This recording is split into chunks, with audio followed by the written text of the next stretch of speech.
Welcome back to the channel, ladies and gentlemen. So normally on this YouTube channel I like to film what I do on the farm day by day to show people what really happens on a farm. But this video is a wee bit different because I filmed yesterday what I was doing. Well, how did that day go? We started out with feeding all the cows, making sure they're all happy and fed. But it was after that things got interesting.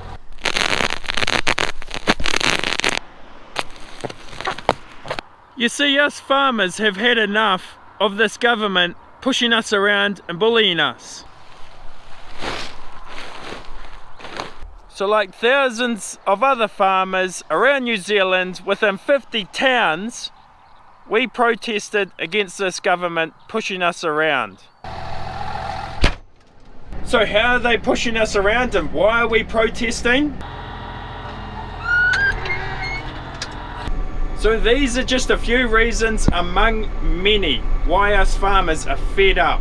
Significant natural area where the government claims land off a farmer. Another one is a one-size-fits-all approach to environmental standards. And probably one of the funniest things that I've seen in my 28 years of being alive. A ute tax. So they are going to tax you if you buy a new vehicle and it's not an EV. But here's the thing. There is no ute EV on the market in New Zealand that you are able to buy. So they are punishing us when we haven't even done anything wrong. Oh, and just with the SNA, or Significant Natural Area legislation, you imagine half of your farm being taken off you. Even when you already looked after it and fenced it off and made sure it was kept as native bush. Well, this is what a lot of farmers are going through in this country.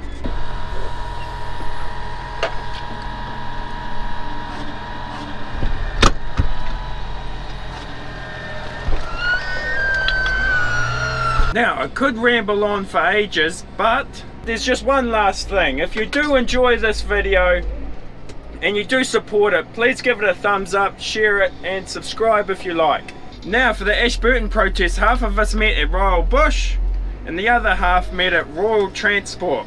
Then we met at the Ashburton Domain for speeches and also have a bark up.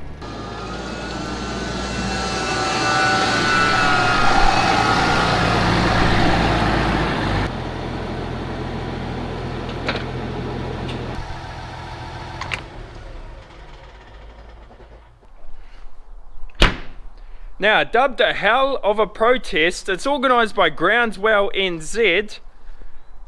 I'll see you guys in front of that workshop yesterday. Let's get into it.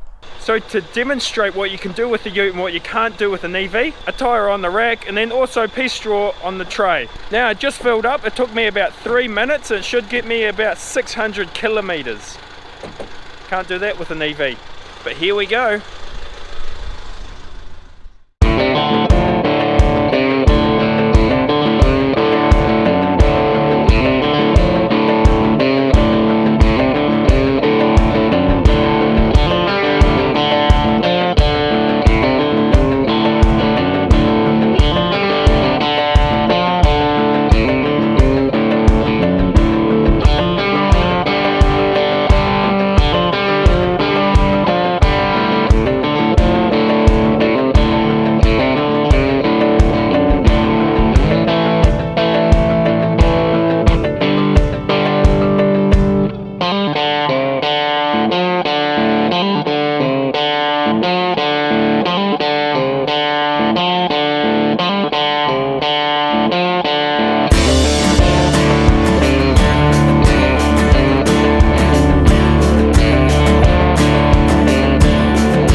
What an amazing turnout. So how did I come to be in front of you today?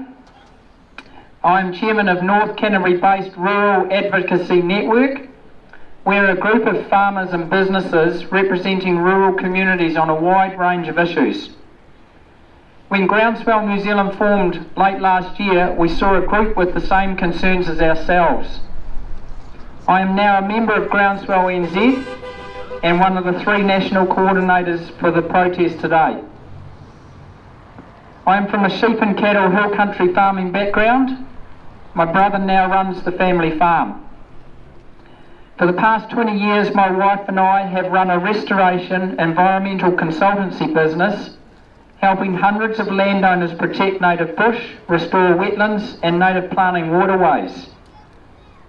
Utes are an essential part of our business, and our utes have carried hundreds of thousands of native plants out onto farms. Over a period of 6 years, DOC and the local council used the survey information to try and capture as much of our land as they could to be designated significant natural areas. I represented our family and we won our case in the Environment Court. Under the various pieces of government legislation, the more we have done to look after the environment, the more we are penalised. We get no carbon credit recognition for all the bush we have protected, and yet land cleared of all native bush can get government incentives to plant pines. Thousands of hectares of unique in the world dryland native shrublands are disappearing under pines incentivised by this government. Government policies have turned conservation into a liability. Does this government really care about the environment? Earlier this week I spoke with the West Coast couple, Colin and Juliet Henry. They own 120 hectares and bought it in 1974. The Henrys worked hard to pay for their dream bit of land that one day their children could inherit. Like our family, the Henrys decided at the time not to take the government incentives and drain the wetlands and bush on their land.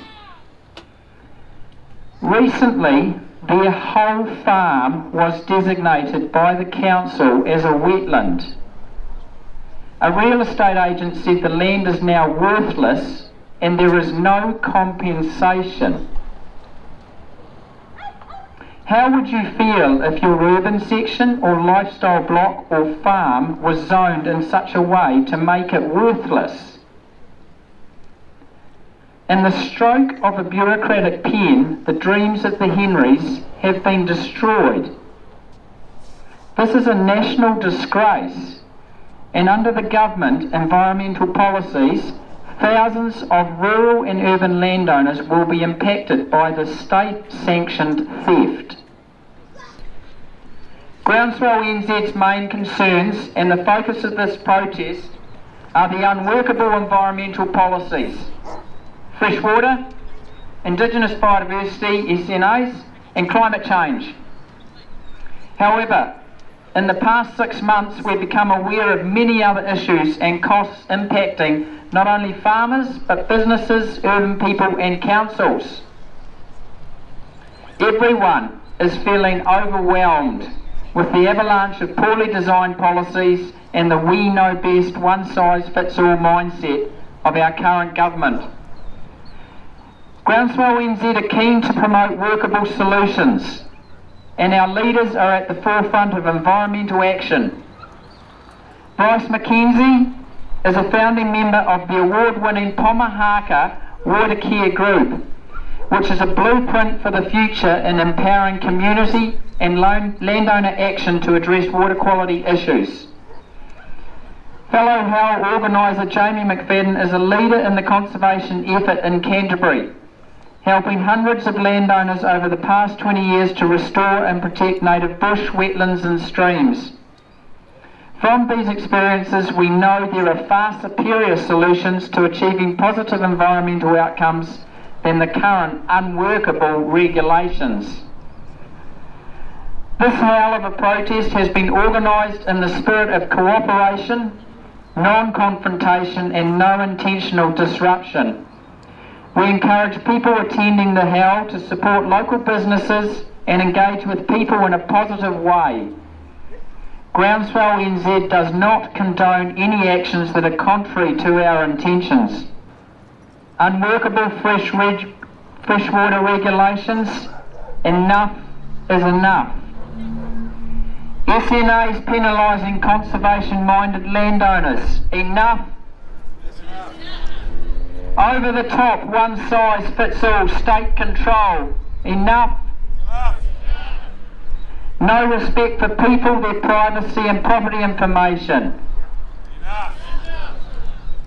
Overseas corporates buying up New Zealand farmland to offset emissions, enough is. Tax on essential work vehicles, enough is. Out of control costs, crippling small business, enough is. Unprecedented mental strain on people, enough is. Groundswell NZ has put a stake in the ground and said enough is enough.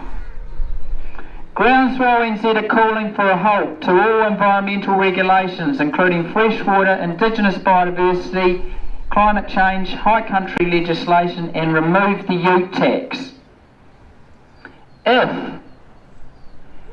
in 1 month's time, August the 16th, we have not seen sufficient moves by the government to address our concerns, we will be undertaking further actions. If we can get all the dogs to just come forward a wee bit more.